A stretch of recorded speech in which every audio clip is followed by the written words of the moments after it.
Welcome back mga ropa, kwentuhan muna tayo. Pag-usapan natin ang nakakabilib na comeback na ginawa nila Kevin Kiambao kontra sa kupunan ng Seoul SK Knights sa Game 2 ng playoffs. Tinambakan nila Arvin Tolentino ang team nila Kevin Kiambao mga ropa, pero doon sa dulo ay kinambak pa nila KQ ang Game 2. Napakagandang performance sa pinakita dito ng kupunan ng Goyong Sono mga ropa, at syempre napakagandang performance din ang pinakita dito ni Kevin Kiambao. Rookie of the Year plus MVP nga mga ropa, napakalupit ni Kevin Kiambao, at dito nga din pala sa game na to mga ropa ay ginaya ng kalaban ng celebration ni Kevin Kiambao na Mr. Long Bomb celebration mga ropa. First quarter pa lamang mga ropa kasi nagpapaulan ng 3-pointers dyan ang kupunan ng Seoul SK Knights at tinatambakan nga nila ang kupunan ng Goyong Sono. Sa sobrang tuwa nila mga ropa ay pinagtripan pa nila ang celebration at ginaya ang celebration ni Kevin Kiambao. Pero yun ang malaking pagkakamali nila mga ropa, dahil nung ginaya nila yan, hindi maganda ang nangyari.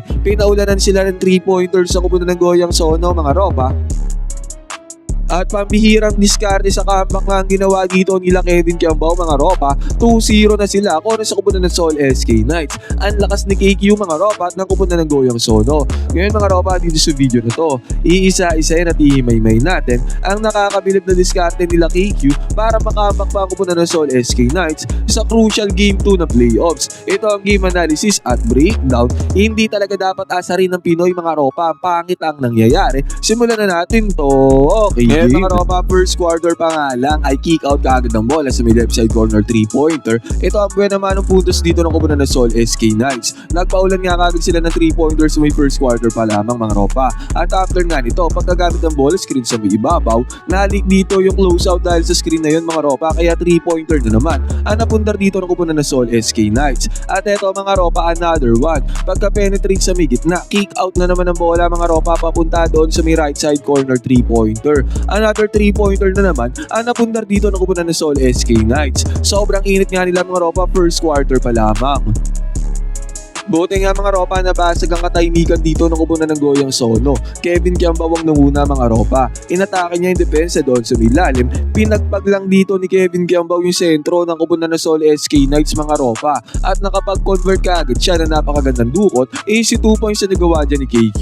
At sa pagkakataon na to, good defense din ang ginawa dito ng kupunan ng Goyong Sono. At sa good defense na yan, nagkaroon ng slam dunk dito sa may fast break itong si Nathan Knight, easy money. At eto nga mga ropa, sobrang init nga ng Seoul SK Knights sa may 3-point area. Another 3-pointer na naman ang kanilang na-convert. At pagka-kick out ng bola dito sa may left side mga ropa, pagka-swing ng bola, 3-pointer na naman na napasok dito ng kupunan ng Seoul SK Knights. Kita-kita nga natin mga ropa, yan yung gumaya sa celebration ni Kevin Kiambao na Mr. Long Bomb celebration. Di natin alam kung nangaasar ba to mga ropa, dahil tinatambakan nga nila dito ang kupunan ng Goyong Sono dahil nga sobrang init nila sa may 3-point area. 17-6 kagad ang score dito mga ropa, tampak agad sila Kevin Kiambao. Ang nangyari dito mga ropa, sa possession ng kupunan ng Goyong Sono, KQ ang may hawak ng bola. Babawi si Kevin Kiambao dito. Gumamit siya ng screen sa may ibabaw. Kinuha niya yung defender dito na mismatch mga ropa yung sentro. At inasinta lang ni Kevin Kiambao ang defense dyan mga ropa. 3-pointer na din ang napasok dito ni KQ. At pinakitaan niya ng tamang Mr. Long Bomb celebration dito, yung nanggaya sa kupunan ng Seoul SK Knights. Ang sagot naman dyan ng Seoul SK Knights ay napakagandang penetration mga ropa. Nakapag-convert sila ng easy 2 points. Buti nga mga ropa, sumagot dito kupunan ng Goyong Sono sa may fast break. Easy 2 points din ang kanilang na-convert dito sa may transition. Yun nga lang mga ropa, yung i-import ng kupunan ng Seoul SK Knights ay tumirada sa may 3-point area. Pumasok na naman ng 3-pointer dito ng kupunan ng Seoul SK Knights mga ropa. Basket is good.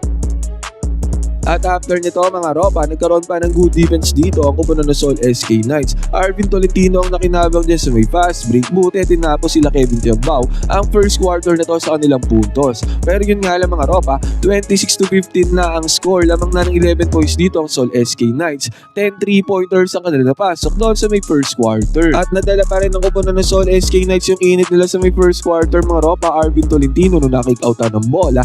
3-pointer na pasok dito ni Arvin mga ropa. mga ropa, napakagandang move ang ginawa ni Kevin Gambao against kay Eddie. Pinagpag lamang ni KQ ang depensa dito ni Eddie, nagkaroon na kagad siya ng perimeter jumper. Huwag talagang susubukan ng lakas ng Pinoy mga ropa. Grabing pagpagpag ang ginawa dyan ni Kevin Gambao doon sa may defender. At after nyan mga ropa, nakik-outan din nila ng bola yung teammate dito. 3-pointer din na napasok dito ng kupunan ng Goyang Sono. Buti mga ropa kahit papaano ay kumukunik na ang mga 3-pointers dito ng kupunan ng Goyang. Pero yun nga lang, hindi pa rin talaga nasusolusyon na nila Kevin Gambao ang long range bombs ng kupunan ng Seoul SK Knights. Pero ang maganda nga dito mga ropa ay mga 3-pointers din ng kupunan ng Goyang Sono ay kumukonek na mga ropa. Pero sa pagkakataon na to, nagpalitan ng long range bombs ang dalawang kupunan. Pareha sila nagka-basket dito sa may 3-point area, palitan sila ng bomba. At ang masakla pa dito mga ropa, nung naswingan ng bola si Arvin Tolentino sa may left wing 3-pointer. 3-pointer na naman na napasok dito ni Arvin mga ropa. Easy 3-pointer na naman, parang nilagay lang kay Arvin Tolentino ang long range bomb, basket is good. Kaya umabot pa nga sa 44-30 ang score mga ropa. Lumobo pa sa 14 points. Ang tambakol dito nila KQ sa may second quarter. Pero hindi pinabayaan ni KQ na ganyan na mangyari mga ropa. Nagmando siya ng bola sa ibabaw, multiple screen sa kanya dinaanan, sabay contested top 3-pointer ang ginawa dito ni KQ. Pumasok ang 3-pointer dyan ni Kevin Gambao mga ropa, basket is good. Sobrang hirap na tirada niyan mga ropa, pero still, naipasok pa rin ni Kevin Gambao. Tinapos pa nga ng kupunan ng Seoul SK Knights ang second quarter na to sa kanilang puntos doon sa may ilalim mga ropa. Kaya automatic ending na 46-33 ang score pagtapos ng second quarter. 13 points dito ang kupunan ng Seoul SK, at sa pagkakataon na to pagbubukas ng third quarter, dito bahagyang umarangkada na kaagad ang kupunan ng Goyang Sono.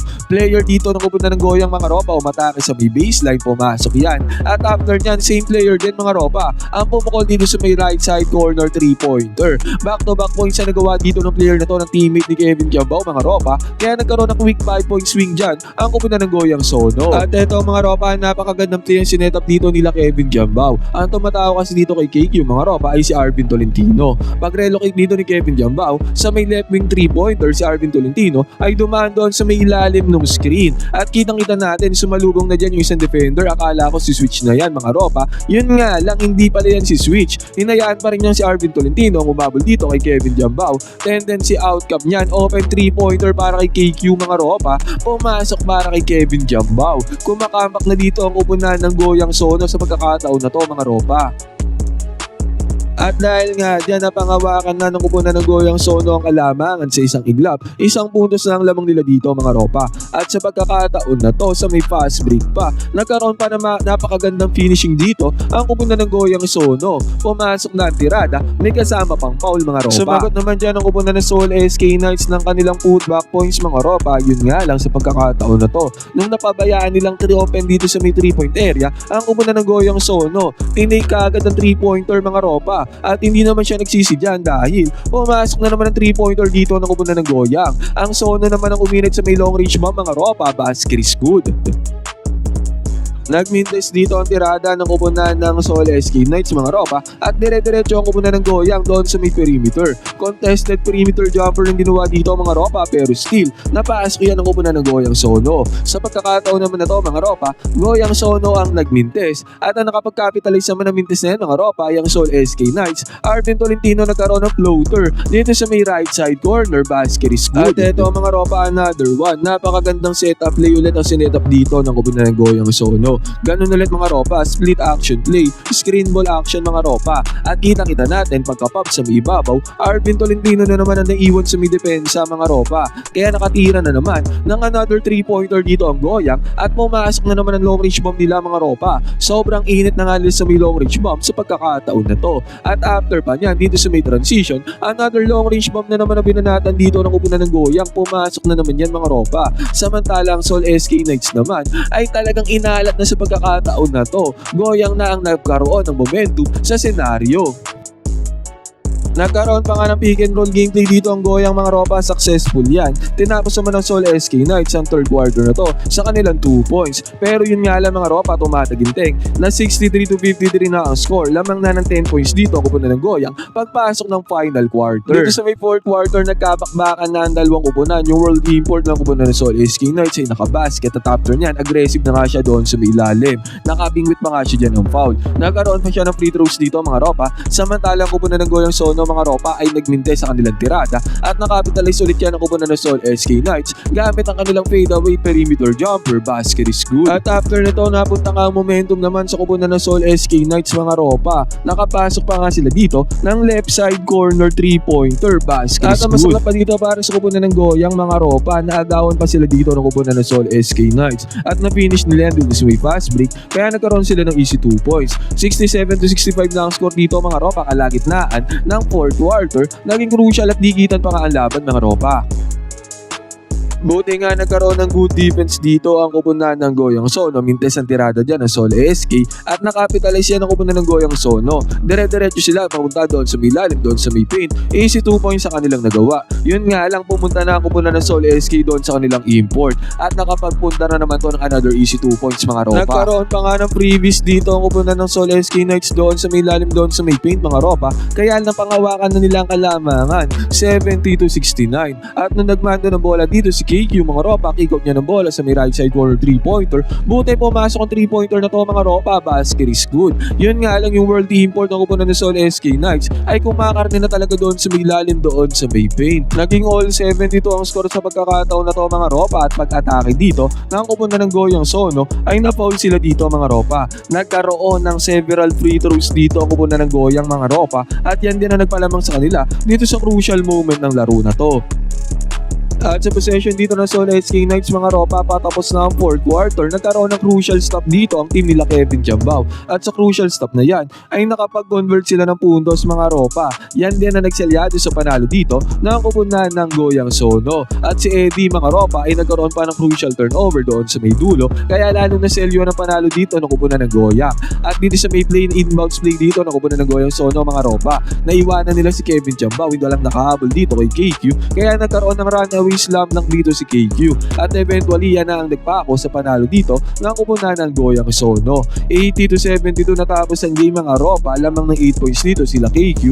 2-0 na sila sa serye mga ropa, isang panalo na lang ay aabante na sa semifinals ang team nila Kevin Chambao. Halimaw na halimaw ang team nila Kevin Chambao mga ropa at syempre si KQ din. Nagsimula sa may baba, ngayon ay aabot na, malapit na umabot sa may semifinals, isang panalo na lang.